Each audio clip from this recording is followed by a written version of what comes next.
It's time. Bathrobe Breakdowns, episode number 3. And we're going to Newark, New Jersey. We have a pay-per-view event, UFC 302, headlined by Islam Makhachev. He's taking on Dustin the Diamond Poirier. This is Bathrobe Breakdowns. Of course, I got the robe on. Slippers are on. And I'm going to break this card down starting from the early prelims, the first fight, go all the way to the main event. Not going to include every single detail. Just going to give you my quick picks, quick breakdowns for each fight on this card. Got to keep it under 10 minutes. Before we start talking about UFC 302, got to do a recap of last event. This was 2 weeks ago. We had a week off. Unfortunately, I dropped the unit on this event. Not happy about it, but still up a good chunk on the year. And we're looking forward to tomorrow night's card. Looking to make some money at UFC 302. All right, breakdown time. Please like the video, subscribe to the channel. First fight, we have Mitch Raposo. He's taking on Andre Lima. A couple of things to note about this fight up front.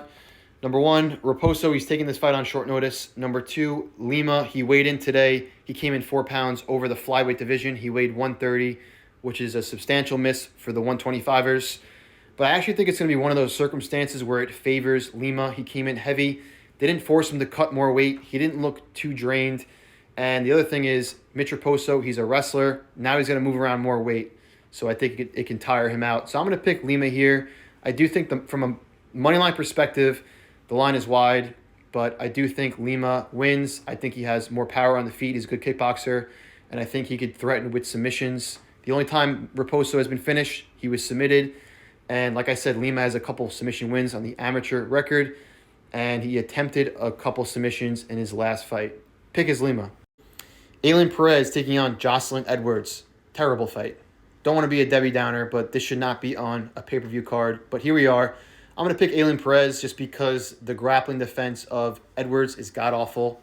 Some concerns, though, about Perez gassing. She looked terrible in her third round, her last time out.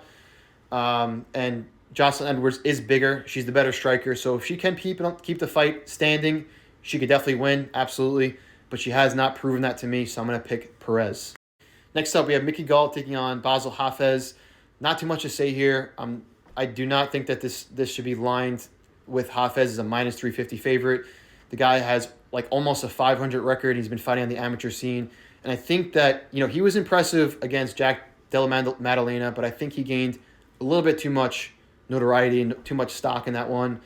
I've seen Hafez reversed, put in some terrible grappling positions on the regional scene, and Mickey Gall is a good grappler. He is the hometown guy here. He's from New Jersey, so he might have the crowd on his back. I'm going to pick Hafez, but definitely a dog or a pass from a betting perspective. Next, we have Philip Rowe. He's taking on Jake Matthews.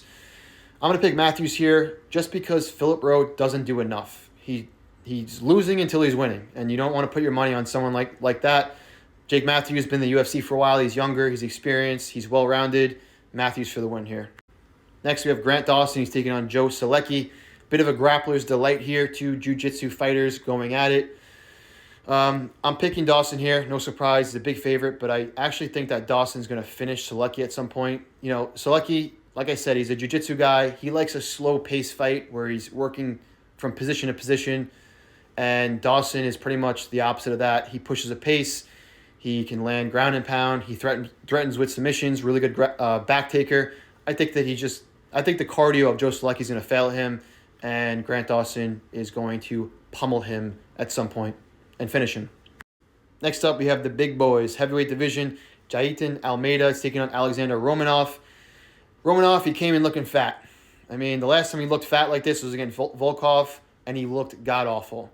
Romanov, he's a good wrestler. He's athletic. He's very big, obviously. But he's a good hammer. He's a terrible nail. And, this is a heavyweight division. If one of them gets on top of each other, there could easily be a finish.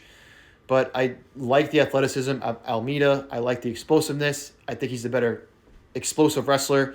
He's more likely to get top position. He has better jiu-jitsu.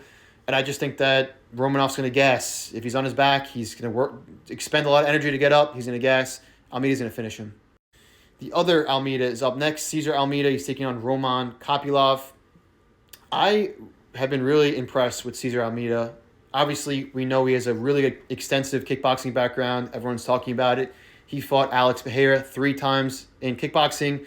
He beat him once, and the other thing to note is he didn't get knocked out the other two losses and went to a decision. That's impressive in its own right.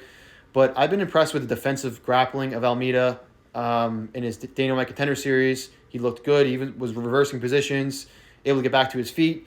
He looked good in his UFC debut, and his kickboxing's really good.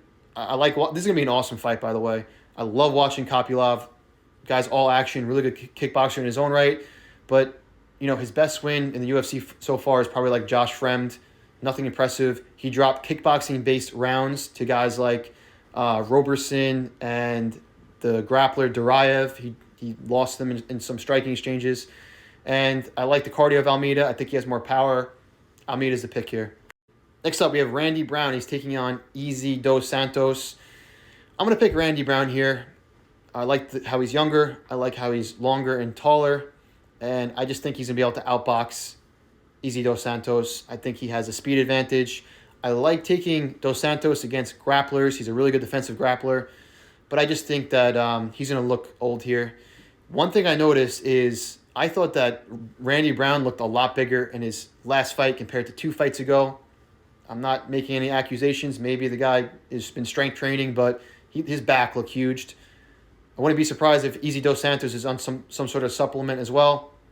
What I also will say is I don't like the durability of Randy Brown, and he wins on thin margins. He drops round 3 a lot. I don't like that, but I do think that he's the better striker here. I'm going to pick him to win, probably like decision. Next up, another good fight. Nico Price taking on Alex Morono. Both these guys are getting a little bit older in their fighting career. Both have questionable durability. They fought previously. They fought like 6 or 7 years ago. Morono was knocked out by Price, knocked out pretty bad too in the end of the second round. And I think something similar could happen here. Morono, he's been knocked out a number of times, been hurt a number of times. He went to a decision with Buckley, but he was very close to being finished there. Morono is a good minute winner, but he tends to slow down and fade. His defense becomes susceptible, and he doesn't take shots well. He gets tired, and he can get put out. I know Nico Price has been knocked out a lot too, but I think he has more power. He's like has that awkward body. Both these guys have awkward bodies. I mean, Alex Morono is like the most unassuming fighter in the UFC. The dude looks like he's never worked out in his life, but he somehow has a lot of wins. Anyway, I think that Price knocks out Morono at some point, probably like second round. Next up, we have Kevin Holland taking on Mikhail Oleksiejczuk. Quick breakdown here. The pick is going to be Holland. I think it's a good stylistic matchup for him.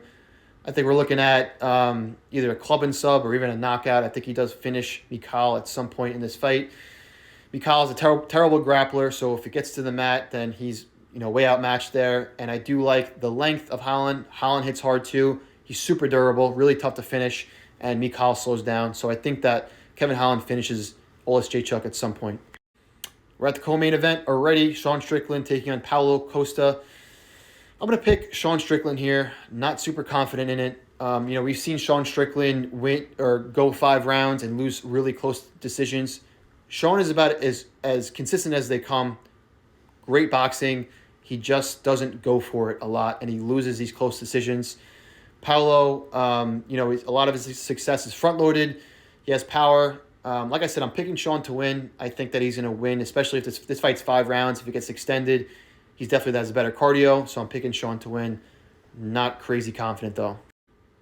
Main event time. We have Islam taking on Dustin the Diamond Poirier. Really looking forward to this one. Should be an awesome main event. Islam, huge favorite. The line is out of control now, but I am picking him to win. I know it's not the best breakdown, but I do think this fight plays out similar to Dustin versus Khabib. I think that Islam's just going to wear on him with the grappling, make Dustin tired. If Dustin keeps going for those guillotines, he's going to burn his arms out, and he's going to fatigue, and Islam's going to choke him out. Probably second or third round. But the pick is going to be Islam by submission. Maybe knockout, but I think he finishes the Diamond.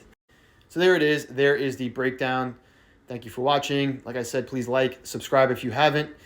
I do want to say I think it's a great time to join and subscribe to the Dub Club. I post a ton of content on there. You get access to a private Discord where we talk fights. I post live betting angles on there. I post long shot parlays. And I'm up a good chunk on the year. I've been tracking my bets for 5 years now. I've won every single year so far. And the reason why it's a good time to join, there's 5 UFC events in the month of June. Ton of opportunity to make money. If you want to join, click the link in the bio, send me a DM. If not, good luck on your bets. Thank you for watching.